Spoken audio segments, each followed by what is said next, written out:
وكذلك جعلناكم أمة وسطا لتكونوا شهداء على الناس ويكون الرسول عليكم شهيدا وما جعلنا القبلة التي كنت عليها إلا لنعلم من يتبع الرسول ممن ينقلب على عقبيه وإن كانت لكبيرة إلا على الذين هدى الله وما كان الله ليضيع إيمانكم إن الله بالناس لرءوف رحيم قد نرى تقلب وجهك في السماء فلنولينك قبلة ترضاها فول وجهك شطر المسجد الحرام وحيث ما كنتم فولوا وجوهكم شطره وإن الذين أوتوا الكتاب ليعلمون أنه الحق من ربهم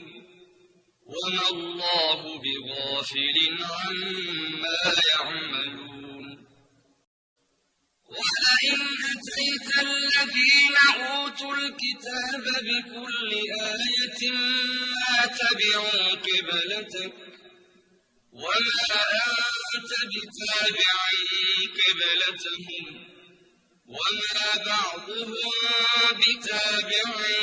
قبلة بعض ولئن اتبعت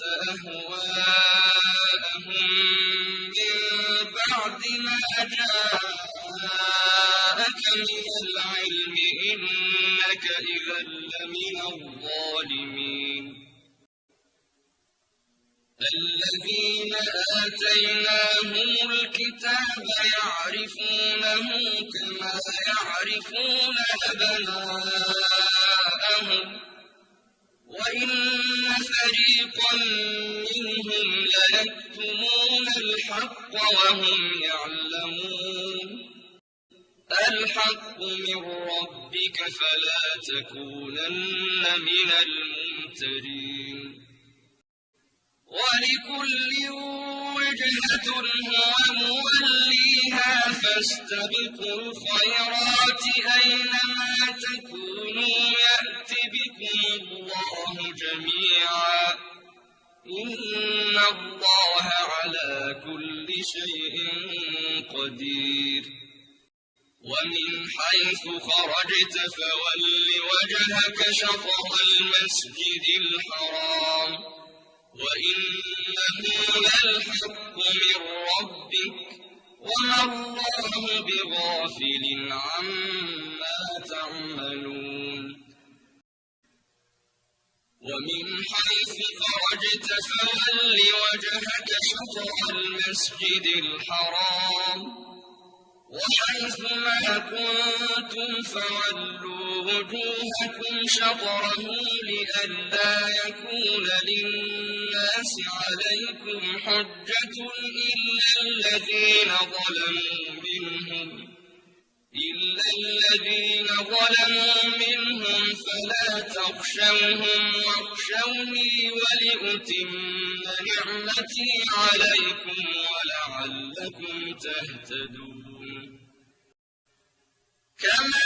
أرسلنا فيكم رسولا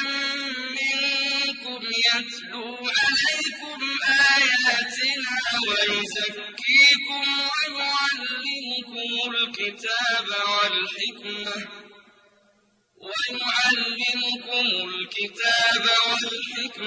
ويعلمكم ما لم تكونوا تعلمون فاذكروني أذكركم واشكروا لي ولا تكفرون يا أيها الذين آمنوا استعينوا بالصبر والصلاة إن الله مع الصابرين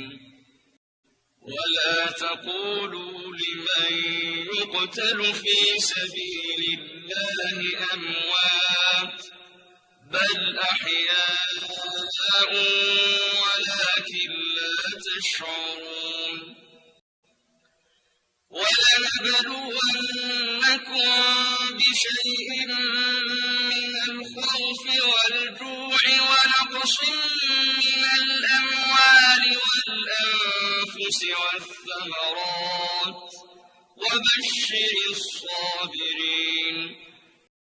الذين إذا أصابتهم مصيبة قالوا إنا لله وإنا إليه راجعون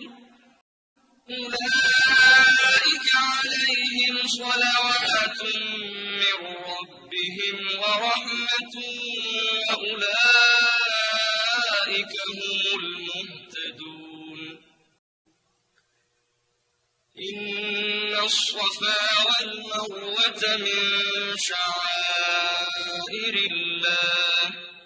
فمن حج البيت أو اعتمر فلا جناح عليه أن يطوف بهما ومن تطوع خيرا فإن الله شاكر عليم إن الذين يكتمون ما أنزلنا من البينات والهدى من بعد ما بيناه للناس في الكتاب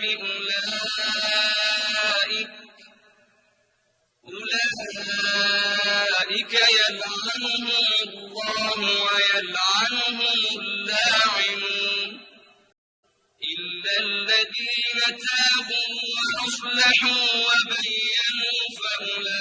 فأولئك أتوب عليهم وأنا التواب الرحيم